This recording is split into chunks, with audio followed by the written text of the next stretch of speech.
I'm Sergeant Hazel Bowser. I have been with the Orleans Parish Sheriff's Office for approximately 16 years. I'm assigned to the Temporary Detention Center, known as TDC, as well as I'm an OPSO mounted unit rider. Hi, I am Deputy Latoya Lewis. I have been with the Sheriff's Office since 2006.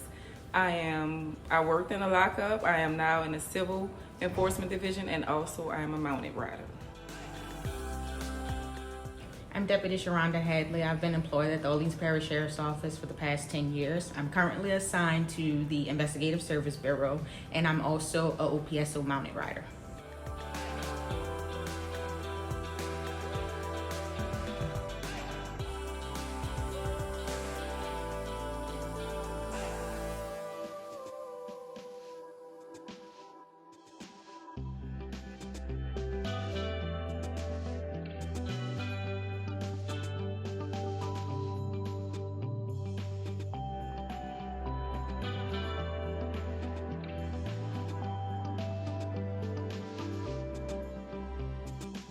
We heard 2 shots go off, and when we heard the 2 shots, I immediately unholstered my weapon, ran to the main doors of the gymnasium with Officer Rie.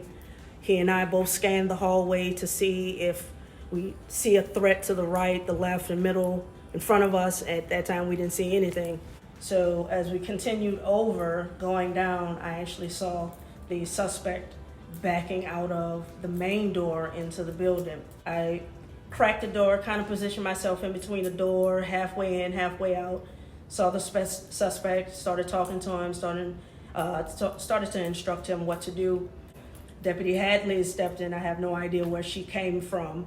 And at that moment, it was just like once she came, we went out of the door, down the stairs. Don't know how we got down the stairs, but immediately was instructing the suspect to put his hands up, then go down to the ground, turn over, extend your hands out where we can see him. I grabbed his left hand, grabbed my handcuffs, secured that hand, and at the time, Deputy Hadley holstered her weapon, grabbed his right hand and placed him on top so I could secure him all the way. I was directly parallel from where she was. I didn't hear the shots, but I saw the crowd run from one side of the gymnasium to the other. At that point, I thought it was a physical altercation that was occurring. So I immediately ran across the gymnasium floor. I don't know how I got across the gym, but I remember getting to the door, and at that time I heard a 108 come over the radio, which is officer life is in danger. So I immediately pulled my weapon out the door. I observed Deputy Mitchum on the floor, and as I got to the hallway, I saw Sergeant Bowser at one door and Probation and Parole Rie at the other door. I wasn't sure what he was doing, but I proceeded towards Sergeant Bowser because I saw her position. I know we had to go. So before I can even get to her, she was taking her lead out the door, and I was right behind her.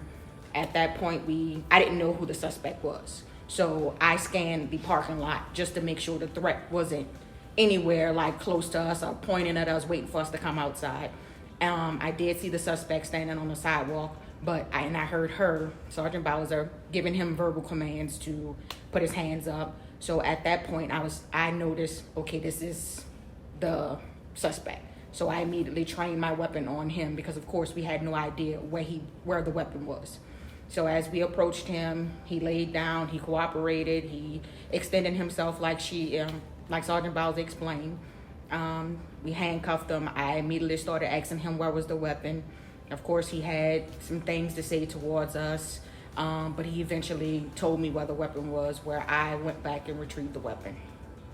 It didn't sound like shots to me because I was far away from it. It sounded more like rumble in the stands, as if there was an altercation. So me monitoring the children to the left because of the basketball game, there was a handicapped child that I kept trying to avoid from getting hit by the ball. When this took place, I saw Deputy Hadley shoot across the basketball court. So then, of course, you hear the code of 108, which is the code none of us want to hear, shots fired. Your adrenaline is up because you're looking for just to eliminate the threat, not knowing if it's inside or outside, but definitely the crowd scattered and it became tunnel vision for me. All I see is one deputy moving and I'm tailing her. She hits the door, going left. I hit the door and go left. At that point, I'm already gunned because I see Officer Meacham laying face up. I exited the door and I found Sergeant Hazel and Deputy Hadley handcuffing the suspect right away. So I took her car keys, moved the unit, positioned it to where we can get him in the car safely and secure him there. Of course, he had a lot of negative things to say, but it's expected. So we secured him, and also to keep the media away from zooming in on him and even noticing that we had someone in custody. Unfortunately, Deputy Meacham did succumb to his wounds, but our main focus when we heard that we need to get the shooter. With us all being in the mounted unit, Yeah. we are trained. We have been going to gunshots since we've been in the mounted unit, where everybody else run from the gunshots. We have to go We are through on it. the horse. And we're running going to it. But this time we didn't have four-legged partners, so it's just us. And I'm not downing wheels. It's the fact that the three females, took control of the situation immediately, like quick response time. We didn't have time to think about ourselves, our own safety. It was, make sure nobody else inside this gym gets hurt. And that was one of the biggest games. So we had roughly about 250 to 300 people in there. So to try to hurry up and secure that threat, that was our main focus. We just, all of us just went through within the last two years, we went through post certification and basic. And there was this active shooter class that we went to, that we did, and it prepared us for what we went through. And I just went last year. So me doing that and having to go through this situation and having to actually clear the hallway before I make it there, go out, it was phenomenal. Having the knowledge and the ability to, spring into action and, save others' lives and respond in the way that we did, apprehending the subject so quickly, getting everything done. A lot of people look down on us, thinking we're not well trained or we're not knowledgeable, that we just come here to work, to pay bills. But for us, this is a career that we actually chose. And, I would love for other people to come here and have the same mindset and the same mentality that we're capable of doing the same thing as any other agency.